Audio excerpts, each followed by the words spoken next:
All right, if you'd like to just use the raise hand function for any questions for Davis Mills. We'll start with RJ Abadia from the Bootleg. Go ahead, RJ. So Davis, let's forget about throwing the ball and just go straight to the tackle. And I can see you smiling already, but just making that play and kind of your teammates' reaction and kind of the impact it had on the game. I mean, wasn't really thinking about it in the moment. Handed the ball off to Austin and then saw that backside corner coming around. He made a great play. It's tough. It was right as Austin was making a cut, so the ball came a little bit loose, and he just punched it out right at the perfect time. And then, in the blink of an eye, it was a perfect bounce to that linebacker on their team, and he just caught it out there and then took off down the sideline. Really just chased him down, and the old instincts kick in from youth football, playing safety my whole life. So just went and had to make a tackle, and then luckily stopped him before he scored, and then our defense made a really good stand and held him to a field goal. I think that was a huge part of the game because they would have scored right there potentially and then had a chance to go for two and tie it up. So, definitely changed the ball game. Did you get good check marks of approval from your defensive teammates? I did. I got some compliments after the game. Pretty good form. Big thing was just I brought him down before he scored. So. And then just my very last thing, once again, dealing with injuries on offense, but I'm just curious, how satisfying was it to play a game where you guys really were the team and the offense that you kind of thought you could be all along? It was really nice. Obviously, when the run game's running the ball like that, it makes my job so much easier. It opens up the pass game a lot. And really, I think we're definitely moving a lot closer to where we want to be. We're not perfect yet, but we keep making improvements week in and week out. So I'm open for another great week this week. Thank you. Our next question will come from Janie McCauley with the Associated Press.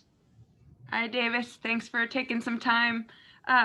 Talking to Coach Shaw earlier, he's just, he's shared so much about how unique this stretch is for you guys and how everybody has bought in and has been flexible and adjusted and just kind of gone with the flow and decided not to be frustrated, but to take each day. And whether that meant, what was it like, having a walkthrough in a park next to the hotel after you got kicked out of a parking garage and, ducks are on the field and people are stopping or saying, go dogs. Just that's one example. Are there some more that you can think of, or what has this been like? Definitely very odd. It's something none of us thought we would get ourselves into when we committed to Stanford to come play football here. But I think just the way we've dealt with all this as a team just goes to show how great all the kids in our locker room are. We fought through a lot of adversity and really never really missed a beat. So like I said, it shows how great the guys on our team are and how well the coaches have done recruiting. And really just, we've really stayed by the motto. Whatever it takes, we want to keep playing football as long as we can this season. As many opportunities as we get out there, we're going to give it our all and go out there and hope for wins.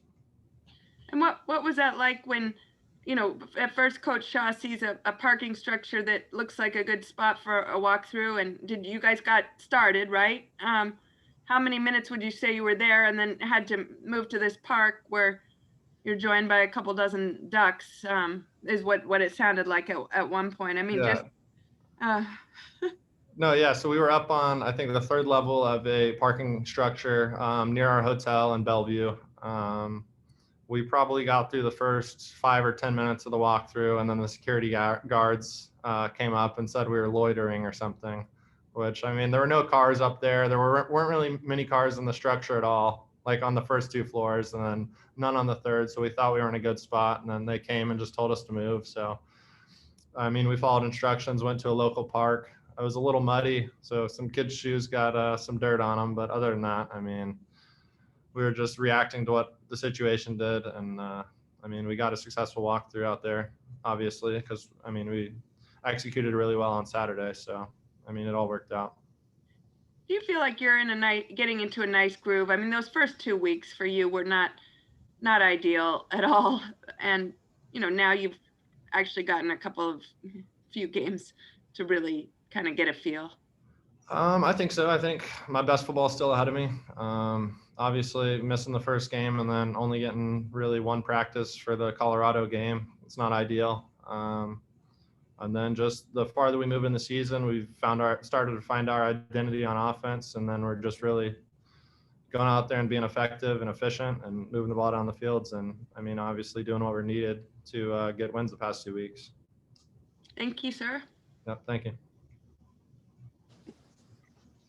Our next question will come from Rusty Simmons with the San Francisco Chronicle. Hey, Davis, following up on what Janie was asking there, I can't think of another program that's had to take the entire program on the road like you guys are for these next several weeks. Anything you learned on the Seattle trip that you'll take with you to Oregon and wherever they send you next week? I mean, always just play it by ear. We've kind of lived like we said by that like little mantra of whatever it takes this season. I've been trying not to look too far ahead and just really react to the next thing in front of me. Just taking it one step at a time. Some things I've learned, I mean, really, just like I said, just taking it one step at a time. Not trying to control anything that's out of my control. And then really just relying on my teammates and those guys around me to just rally the team, rally the units, and keep everyone's positivity up. I know you guys were close anyway, but having something like this where kind of everything is against you guys and sending you guys on the road like this, does it draw you guys together at all? Definitely, yeah. It puts a chip on the team's shoulder. Just we want to go out and prove everyone wrong. Obviously, no one wants to be in these circumstances. We were talking about it the other day. I forget who I was talking to, but I mean, you could really make a 30 for 30 on what this team's gone through this year. And I mean, I'm so proud of the guys on what we've been able to accomplish so far and what we have in front of us. Thanks, Davis. Our next question comes from Jacob Rayburn, the Cardinal Sports Report. Hey, Davis, congrats. Thank you.